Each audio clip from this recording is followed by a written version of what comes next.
Hey everybody, so I know this is a bodybuilding channel. It's Ron Harris Muscle. It's not Ron Harris Horror, but horror movies, horror books, the whole genre of horror has been something that's fascinated me and been a major interest of mine since I was 3, 4 years old. I remember staying up late watching the old Universal horror movies, Frankenstein, the Wolfman, Dracula, Creature from the Black Lagoon, when I was no more than 4 years old. And eventually, when I was 11 years old, The Exorcist was in re-release. It came out in December 1973 when I was only 4 years old, so I didn't see it back then.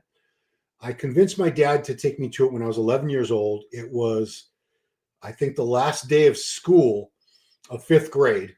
It was a very momentous day because no movie had ever affected me the way that movie affected me. It scared the shit out of me, traumatized me to the point where I didn't sleep right for probably a year.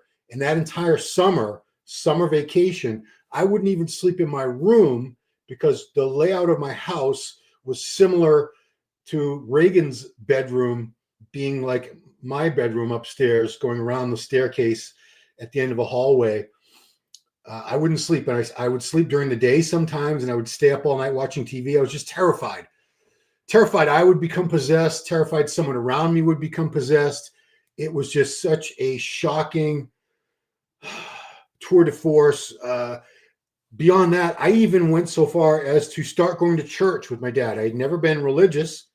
In fact, her family was Jewish. My dad came from white Anglo-Saxon Protestant WASP. I started going to church on Sunday with him. And so I must have been 10 or 11. I asked to become baptized. I had not been baptized.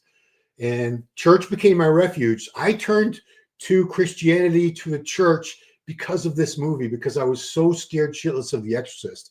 So today I wanted to go through some of the scenes that were most disturbing, that affected me the most deeply, talk about it. And if any of you are fans of the movie or hate the movie, whatever the case may be, this is a little break from bodybuilding. I can only think about people getting ready for the Arnold so much, or, Chris Aceto and Sean Ray beefing, stuff like that. So let's get into it. The first scene, I need to warn you guys, some of the language in these scenes is very obscene. Some of the images are very disturbing. This is definitely not a video for kids, or if you're easily offended or weakened, even though this movie is 52 years old now. It came out over 52 years ago. I'm sorry, 51 years, December 73. It still holds up. It's still still frightening. It's still disturbing. There's so many elements in it. So this scene is called the crucifix scene. It takes place about 2/3 of the way through the movie. The movie is a very slow buildup to the climactic, and the pace just keeps getting faster and more relentless as the movie goes on. As we see, the possession, the infestation of the demon getting a foothold in the household, then starting to terrorize this young girl, Reagan McNeil, and then finally it gets full possession of her body and she becomes transformed. This is definitely the most disturbing scene to a lot of people because it's self-mutilation, it's sacrilegious, it's very obscene.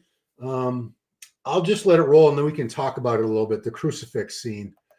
So again, if you're easily offended, don't even watch the rest of this entire video, but particularly do not watch this scene. So I'm going to put it on right now. Here we go, the crucifix scene.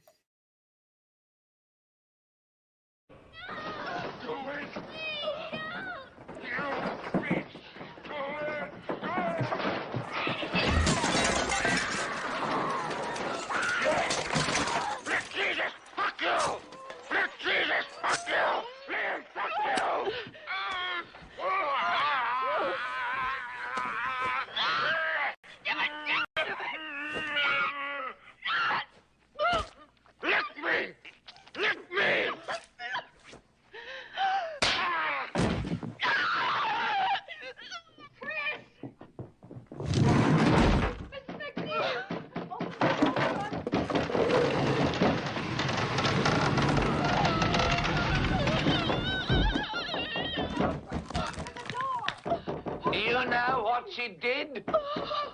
Your canting daughter? So there's a lot to unpack in that 59 seconds we just saw. First of all, the poor mom, Chris McNeil, an actress, the director of the film had been murdered a few nights before by Reagan, or I don't know at this point. It might have been a couple weeks at that point. He had gone upstairs to check on her. This was not shown on film, but he was found at the bottom of the staircase outside of her bedroom window, the famous Exorcist stairs there in Georgetown. So he was dead, and that was his voice you heard at the end, speaking to her in his voice. Presumably, we don't know if his spirit's trapped inside or whatever, but you see all the objects flying around the room. You see her mutilating herself, sticking this crucifix up into her privates, and there's blood everywhere. She's speaking in this other voice, the demonic deep voice, smacks the mother, puts her head down to perform oral, it was just, and then you see the huge bureaus, the chair slide to shut the door, the massive heavy bureau slide across the floor. This really established at that point in the film how powerful this demon Pazuzu is, and how much of a threat it is physically, not only psychologically, and it's frightening. But now we now know that it killed Burke Dennings, the director. We now know that it has these telekinetic powers. We've seen it open a drawer before. That's all we've seen it do up to this point, a dresser drawer next to the bed when Karras goes to see her. So that's the first scene.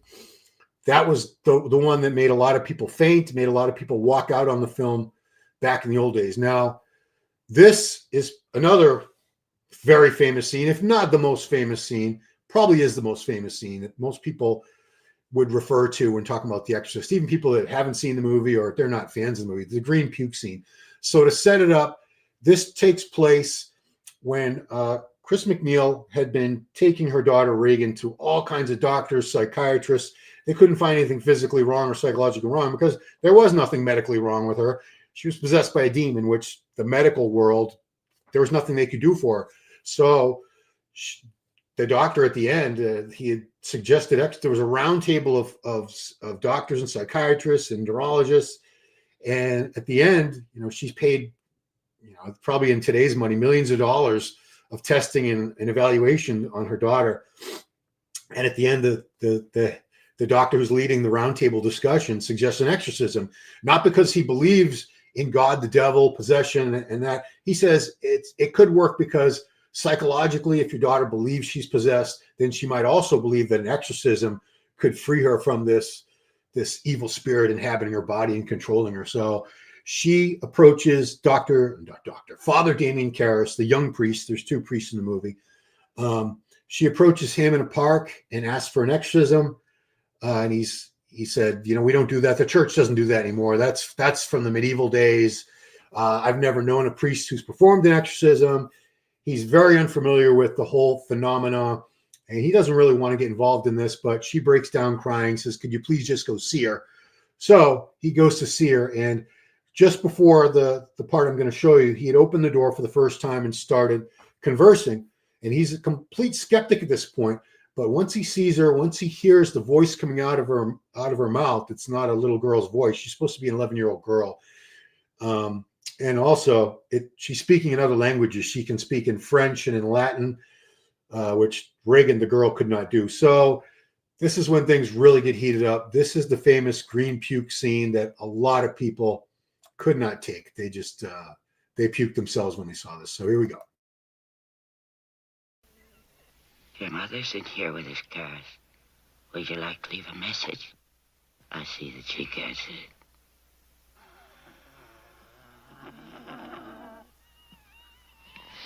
If that's true, then you must know my mother's maiden name. What is it?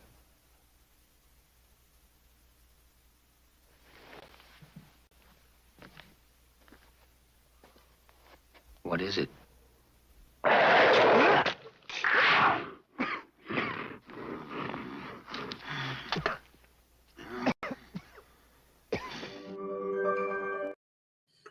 Okay, so another thing I probably should have told you is Father Karras, his mother, he's living in Georgetown, which is right outside of Washington, D.C., and his mother was left behind, his elderly Greek immigrant mother, living by herself up in, I think it was the Bronx or something. So earlier in the film, he had visited her. She's in this dingy, dark, lonely little apartment with old Greek music playing on the radio. Her foot, there's something wrong with her foot. He bandages it up again. And then there was a later scene where his uncle had summoned him back up to New York because something had happened with her foot. I don't know.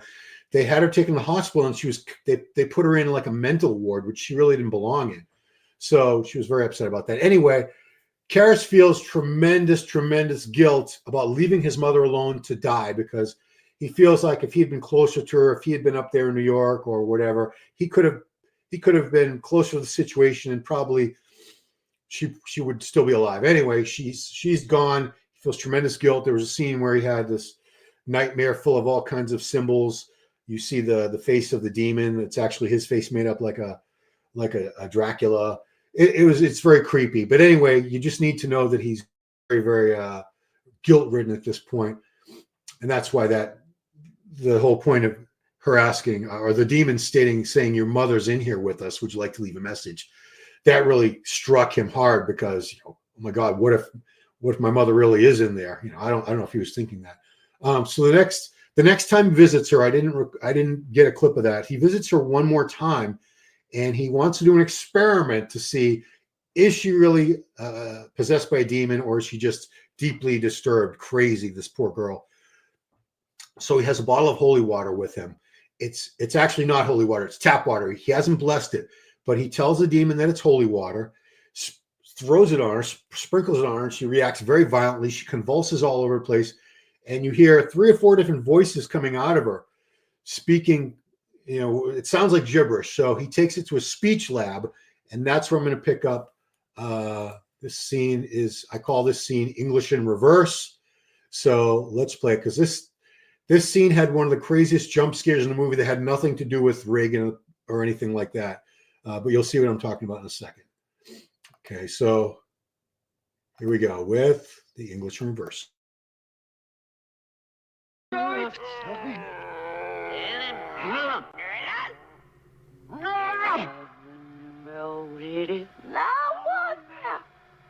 you? It's a language, all right. It's English. What do you mean English? It's English in reverse. Listen. Give us time! Let her die! I am no one. I am no one! Fear the priest. Fear the priest. Oh, Baron!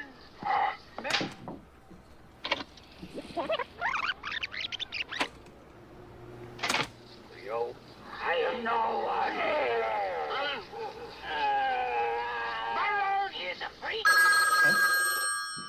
Baron.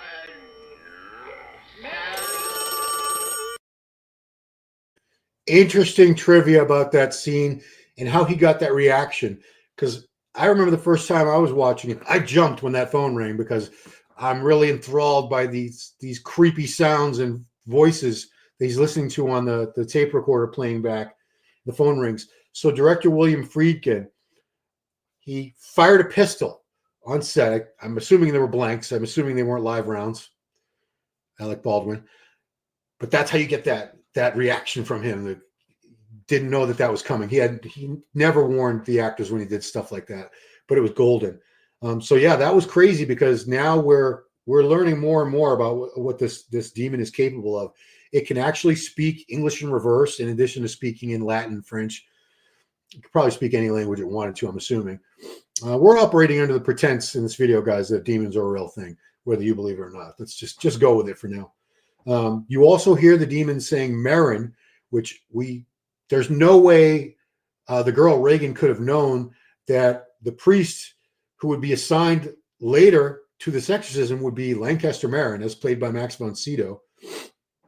But demons supposedly have precognitive abilities. They can see the future. They know what's coming. Maybe not down to the last detail, but this demon had faced Marin before in the past, which we find out in the awful sequel, Exorcist 2. But You hear it say, "Fear the priest, Marin," and that's his name.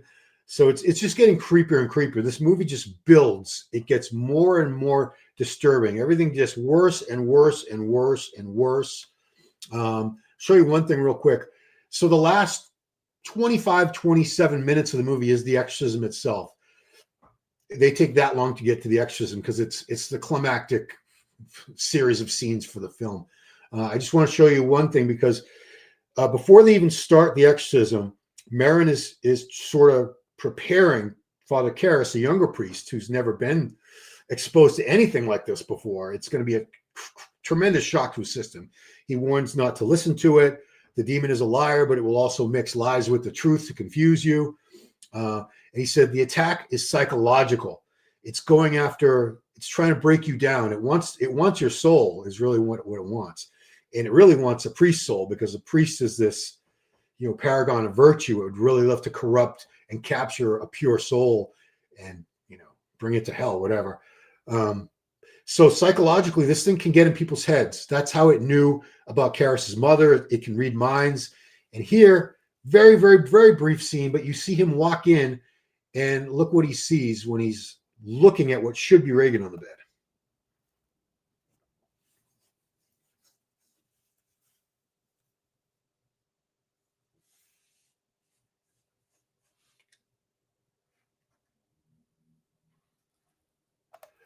Yeah, that was his mother. So this demon was able to control his mind to the point where he saw his mother had just passed away.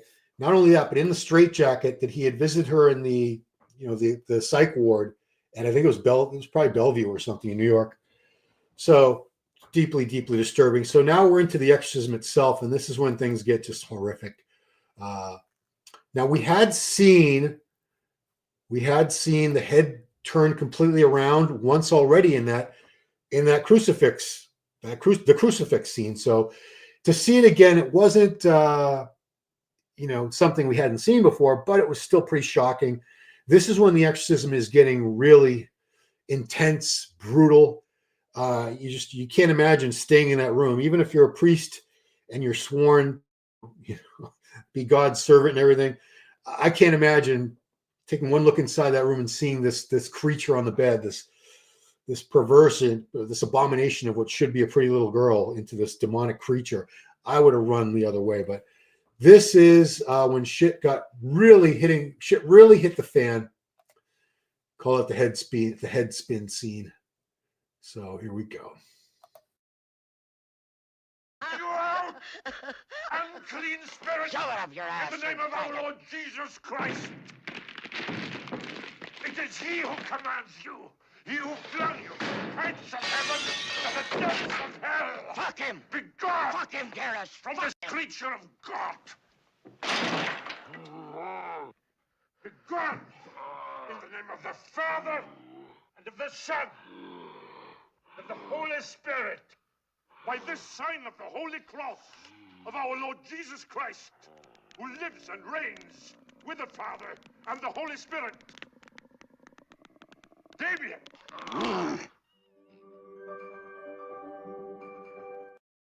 Yeah, I mean that was so creepy right there. What you saw there, you saw this thing is cracking the foundations of the house. It can turn this girl's head all the way around without killing her somehow. I don't know how. And that was, it's getting to the point where poor Karras. I mean, you feel for Karras because Marin, the old priest, he's been through this before. He's performed exorcisms. He's confronted even this particular demon before.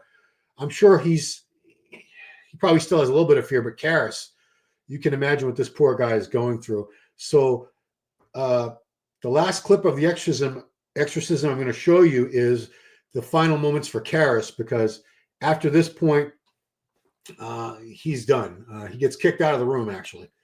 Call this one, "Why You Do This to Me, Dimmy?"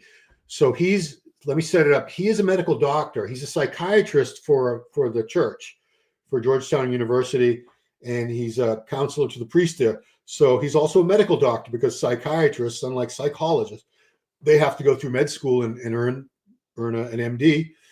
Then they specialize in psychiatry after that. So you're supposed to have at the Catholic Church, when they do approve exorcisms, you're always supposed to have a doctor present. They want to make sure that the possessed, the victim, has good medical care, that nothing happens to them, because these things can be physically, mentally grueling. People have died in exorcisms. Whether or not you believe that possession is true, it is a fact that many people have actually died during exorcisms. You could write that off the heart attack or shock or whatever, or malnutrition. But there have been deaths, and even priests have died during exorcism. So again, we saw before that the demon could make Karis see his mother when it was looking at him, and now the demon speaks to him in his mother's voice. And this is the last straw. He gets kicked out after this, because you're not supposed to talk to the demon. You're not supposed to let it get to you. But this is the breaking point for him. Prince of Madness.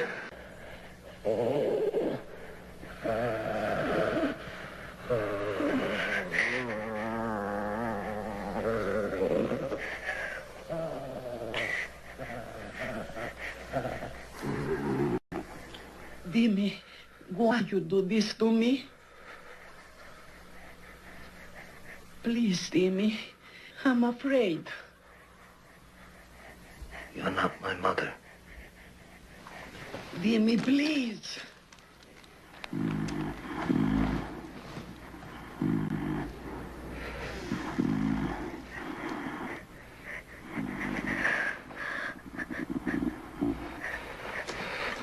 What is it?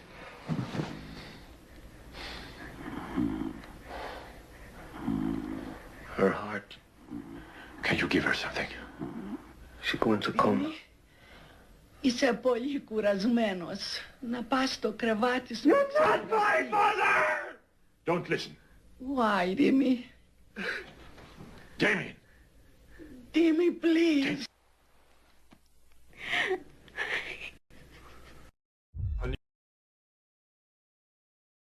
Yeah, so what happened immediately after that was Marin sees how strongly he's been affected by this, and how he's not fit for this job. And he's supposed to be assisting, but Marin decides he's just better off alone. He kicks him out. He says, "Get out." He picks up the exorcism on his own. Also, should probably mention, when she said, "Dimi, why you do this to me?"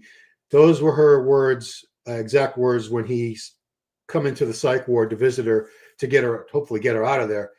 But she didn't understand why she'd been committed to a mental ward with crazy people, when I think all that was wrong with her, she had an infection in her foot or something, or a broken bone. I don't know. Something was wrong with her foot. And she ended up in a ward with some very, very insane people. So he gets kicked out. I'm trying to set up the last scene, which I call Take Me. So when he comes back in the room a few minutes later, Marin's dead. This thing has killed him. This demon has stopped his heart. Granted, he's supposed to be up in age. He's supposed to probably be in his 70s, maybe early 80s. He's supposed to be elderly anyway. But Karis, you'll see how he reacts when he sees that the elder priest, Lancaster Marin, has been killed by the demon. And let's just take it away. Let's go there. Take Me.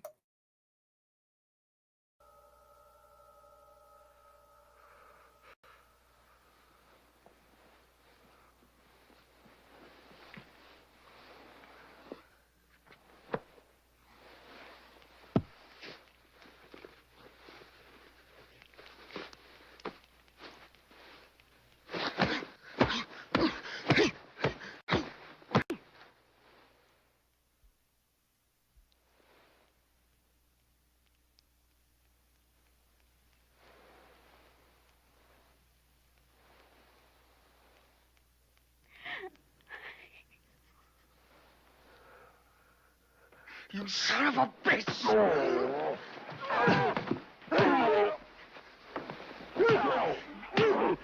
Take me! Come into me! God damn you! Take me! Take me!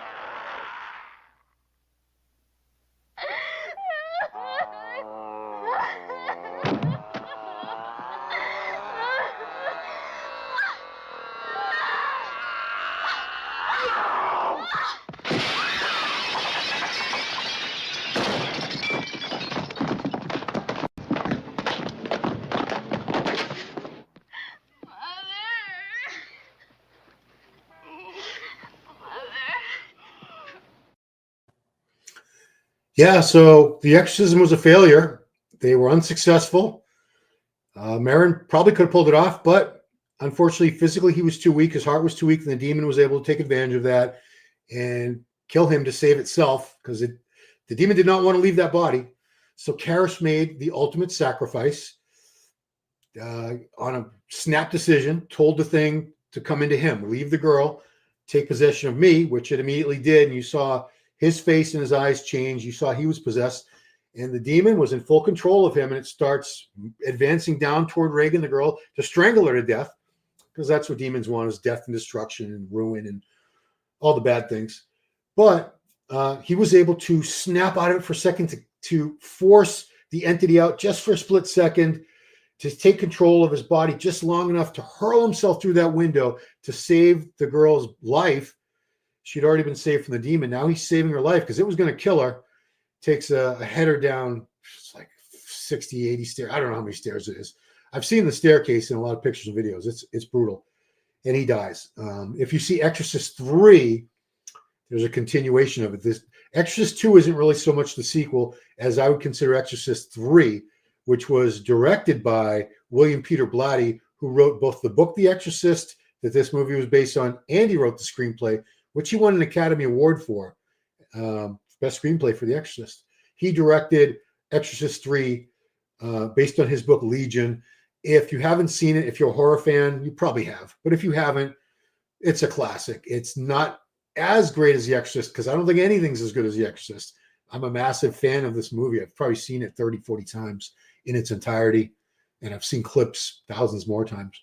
But check that Exorcist 3. The one last thing I want to show you is it's something that was cut from the original theatrical release for a couple reasons. Time, they just wanted to stay tight. And this movie, it moves right along. Like I said, the pacing is great. It's a slow build, but there's no fluff in this movie. There's no wasted dialogue, no lingering pan. There's nothing that shouldn't be there. It's a very well edited movie. I don't know if they won for best editing. I know they won for best sound. They won a few Academy Awards for that. But this is called the spider walk scene. And in the book, it's in the book. So, Blatty wrote the screenplay too. And it was very, very true to the book. Very, very true. Didn't have many differences at all. There was a scene early on where Reagan comes from out of a corner, upside down, bites her mother hard on the calf, breaks the skin, blood running down her face. And then she runs or walks down the staircase upside down like a crab or a spider. And they felt that at that point in the film where it was too early to show something like that left no doubt in your mind that there's definitely a devil or demon inside this girl. No human being could do this. So they cut it. But when the DVD, the director's cut, came out, I think it was 2000 or 2002, which immediately I got. And that was in there, the spider walk scene. It's very brief, but it's pretty terrifying. So this will be the last clip, guys, and then I want to hear some of your comments. So,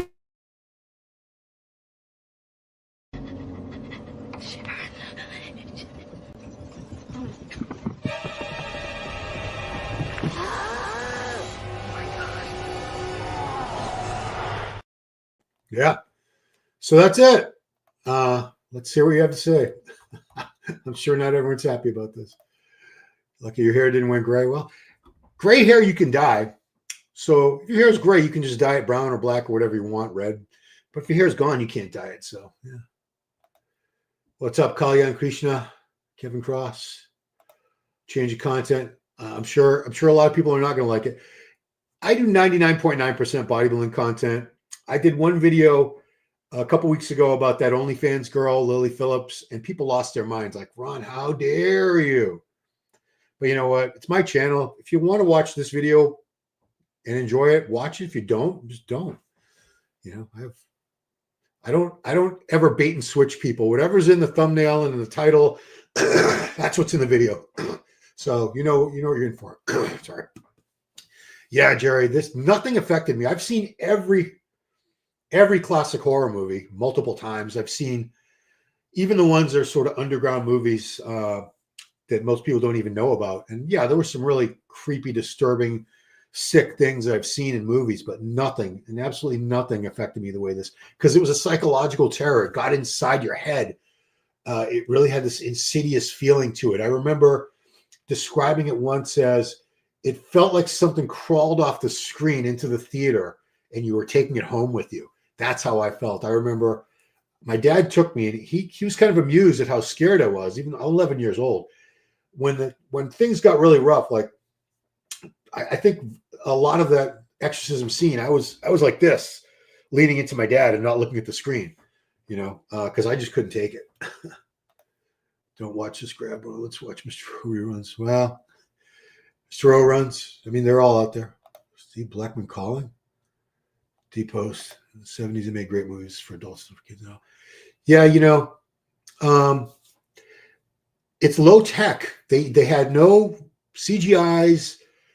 All the special effects had to be done with, latex and wires and all kinds of hydraulics, and they made it work. And to me, this movie is still scarier. In fact, when I see all the CGI and stuff in the modern horror movies, it's never scary to me. There's still some good creepy movies out there. I think like Exorcism of Emily Rose did a good job with this genre. I like the new Evil Dead. It's not new now. It's 10 years old. The Evil Dead remake I thought was really good. Insidious, Sinister. I love that. The Conjuring, the first one, was really good. There's still some good ones out there. There's not many. You Catholic? No. Oh, I didn't show you guys. I'm so fascinated by this movie. I have Reagan tattooed on my arm there. Can you see? Trying to hold it up. Yeah. My Catholic, no. I was baptized and confirmed as a Congregationalist. That's my dad went to First Congregational Church in Waltham, and that's where I got baptized, and that's where I got confirmed later on in high school. But I still believe in pretty much all the same stuff. The end of the magazine was my work, and art still alive. I don't know what that has to do with anything.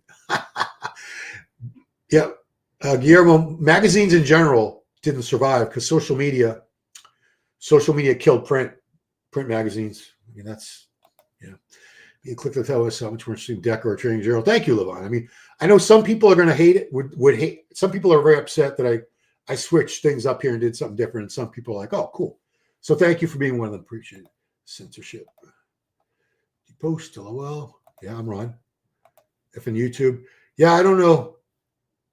I don't know if this video is going to be. I don't think it'll be. It'll probably be demonetized because it's probably too offensive with the language and everything.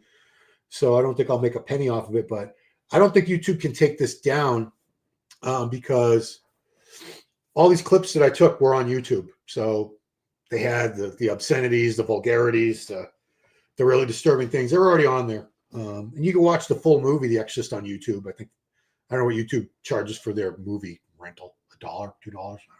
I don't want to watch movies on a PC anyway. I know I can stream YouTube I can watch it on my TV as well. Poltergeist. Poltergeist had some creepy moments. I don't know. To me, it was too shiny and polished and highly produced.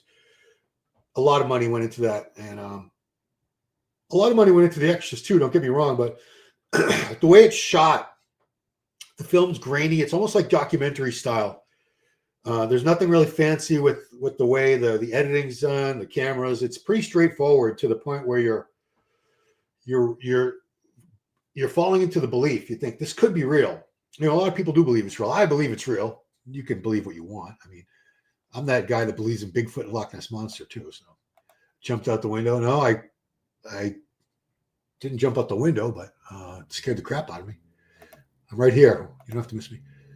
YouTube's CEO should be jailed. I don't keep track of who runs. What do you guys? So what did YouTube censor? I don't even know. Well, D-Post 5 viewers. That's just watching the live. I have 8,000 subscribers. Thank you guys who subscribed. Appreciate that. Oh, I should put that up. Yeah, I do have more than 5 viewers. Talk about the 1980. I'll do a video about that. Did I do it? I think I tried to do one, and the only footage I could find of the 80 Olympia was so bad. It was like some Super 8 footage from like the 8th row. It was super shaky, and you could barely even tell who was who.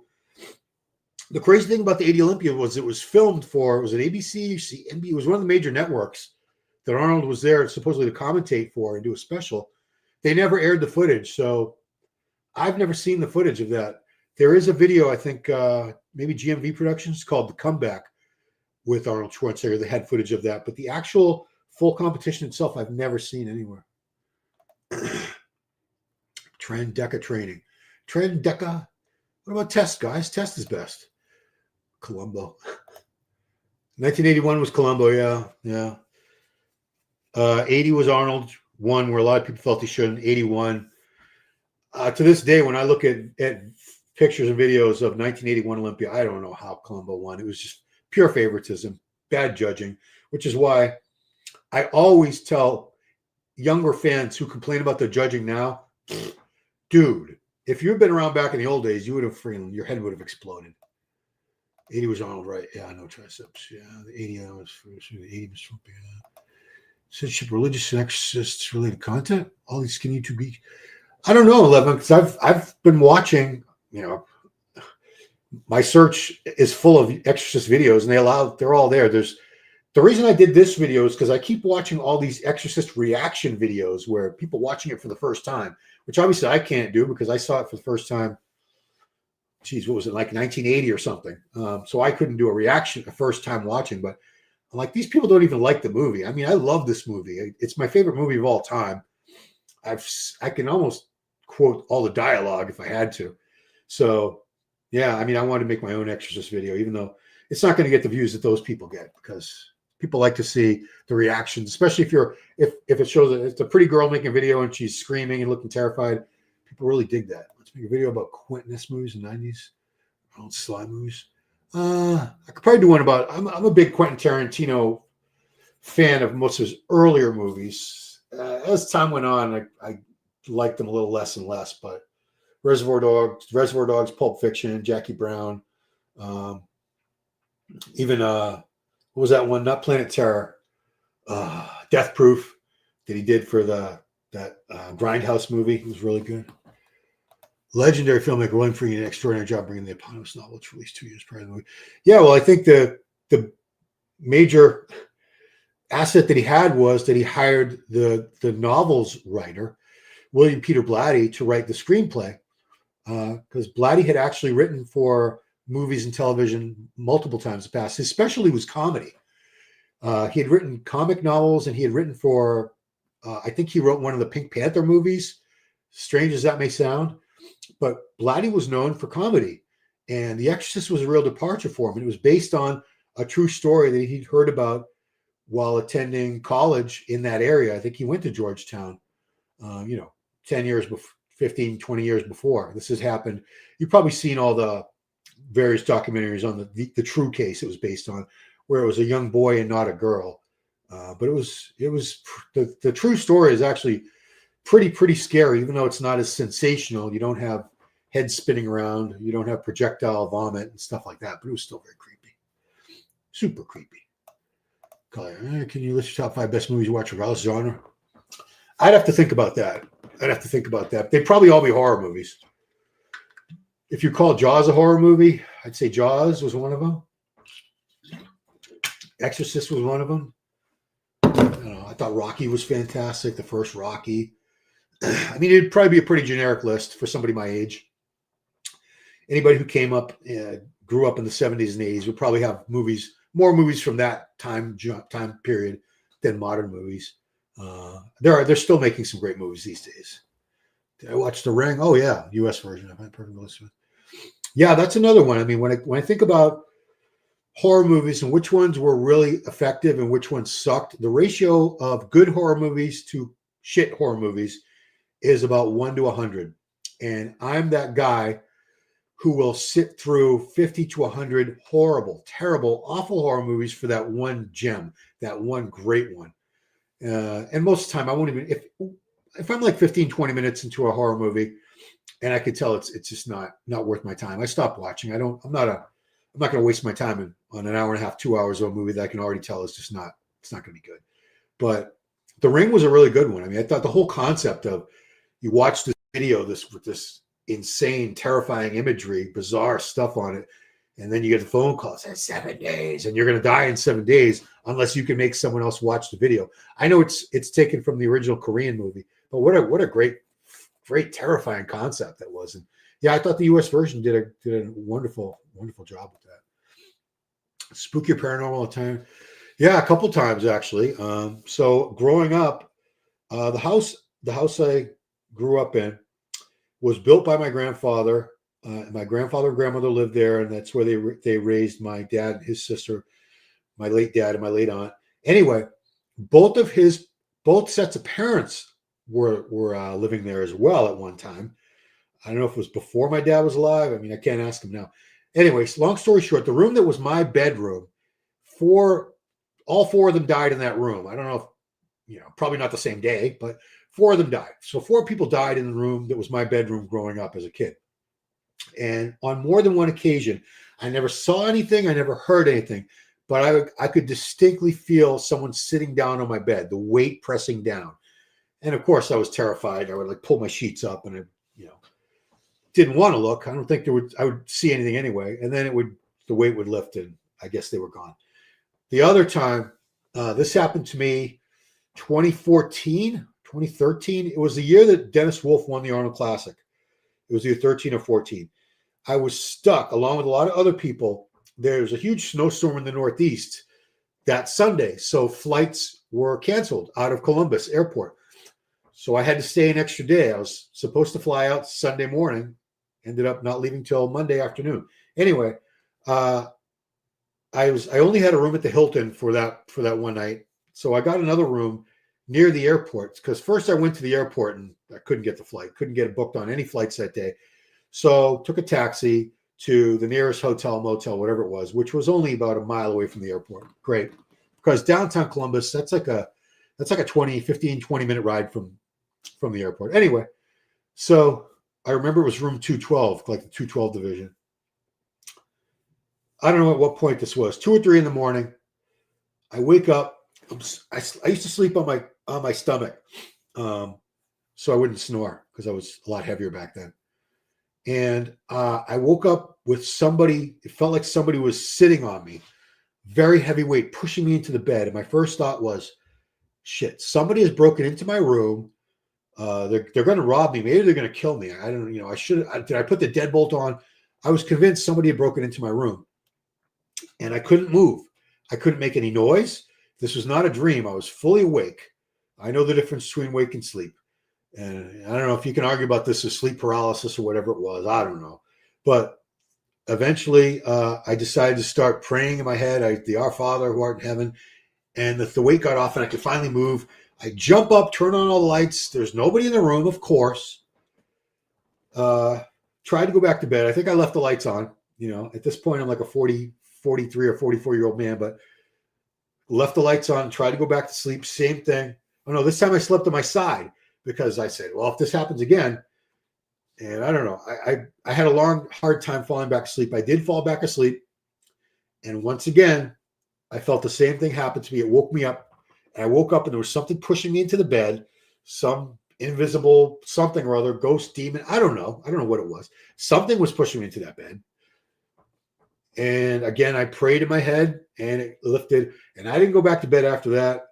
I fired up the coffee machine, drank a bunch of coffee, went down to breakfast when the breakfast started, had a little workout at the gym, and then went back to the airport and got a flight. And I was the hell out of there. And yeah, those are the only paranormal things that ever happened in my life.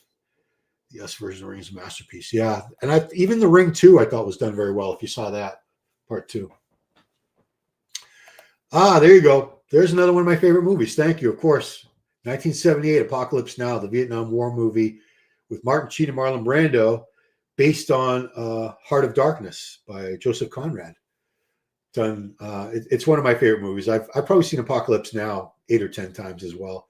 I tried to watch the Redux, Apocalypse Now Redux, which Francis Ford Coppola, the director, he reconstituted a lot of the footage. It was like an extra hour of footage that he had to cut from the theatrical version, which was already 2.5 hours long.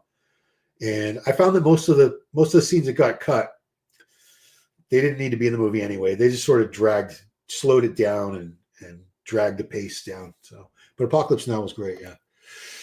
Boston, Massachusetts, where South Boston was an epicenter in Irish mob province. Italian mob movies are best according to you. I'm not a huge mob movie fan, but I go with the classics. I never got into The Godfather. I don't think I've ever even seen the whole movie. I know that's going to sound terrible. I thought Mean Streets, the Scorsese film with Robert De Niro, was really good though. Casino and others, De Niro Scorsese collaboration. Casino was really good. Goodfellas, of course, classic. And the one, not The Town. What's the one with Matt Damon and Leonardo DiCaprio? The Departed. The Departed was done very, very well. And I actually didn't see The Sopranos until about a year ago. My son had watched all the episodes, and he got me to rewatch. He was going to rewatch the whole thing, and we watched it. And I thought that was very, very well done. Yeah. So, Black Mass, pretty good too, I guess. Thoughts on devastating wildfires. I have no thoughts except sympathy for all the people that are involved, and I think it's a shame the way that it's been handled. That they couldn't get better firefighting. I don't know what the problem is. If it's they cut the budget, or then you hear stupid things like those big water scooper planes that scoop up water from the ocean and come and drop, or lake, and they come and drop it on the fire. One of them got taken out by a drone that just some civilian they were just flying around trying to get footage of the fire for their own amusement or whatever. And they took down one of only 2 of those planes. So, it's just a comedy of errors out there. Big one sitting on top of you. Ha ha ha. I never belittle 212 because Jose was my good friend, still is my good friend. And he was, he's one of the standard bearers, one of the mavericks of that division. First, Hills Have Eyes scared the crap out of me. Yeah, I mean, Hills Have Eyes was creepy. You got these people broken down in the middle of the friggin' desert with these scary mutant cannibals after them. Texas Chainsaw, same thing. They're terrifying scenarios, but they're all kind of similar. Just like, what's that one? Wrong Turn is a little more modernized version. They've actually had a remake of that was not very good. The one that was just done a couple of years ago. But the one that was done probably early 2000s of Wrong Turn, 2005 or so, or whatever, that was really well done. But yeah, Hills Have Eyes was really good. A movie called The Sentinel from the 70s, very underrated. Not a lot of people even have seen it that I talked to, but The Sentinel, about a woman, she's a fashion model, and she moves into this building in New York, a brownstone building with some very creepy people in it. And later you find that the portal to hell is in the basement of the building, and none of the people in that building are actually alive. They're all ghosts, or they're all dead murderers. And it's one of those battle for her soul type of thing. Very well done. The Sentinel, if you want to see a really classic 70s horror movie. The Omen would be another one, obviously. The Omen 2 and 3, all well done. The originals. I just saw the first Omen a few days ago. It was all right. It wasn't that great. Anyway, I've been talking for almost an hour about horror movies here. So next video will be about bodybuilding. I promise you guys. But I want to do something different because, I'm not just about one thing. I do enjoy a few different things, and horror movies are definitely horror films, horror novels have been something I've been a big fan of my whole life. I've read thousands of horror books and stories and comics, and seen thousands and thousands of horror movies, and that's my favorite genre. It's my go-to. I watch everything, but horror is my favorite genre. So anyway, guys, that's it. Appreciate those of you who did stick by and watch this. Hope you enjoyed it. I'm not going to do stuff like this very often, but every once in a great while, I'm going to break away from the bodybuilding stuff and probably talk about horror. So that's it. Thank you so much, guys, for watching. Have an awesome weekend.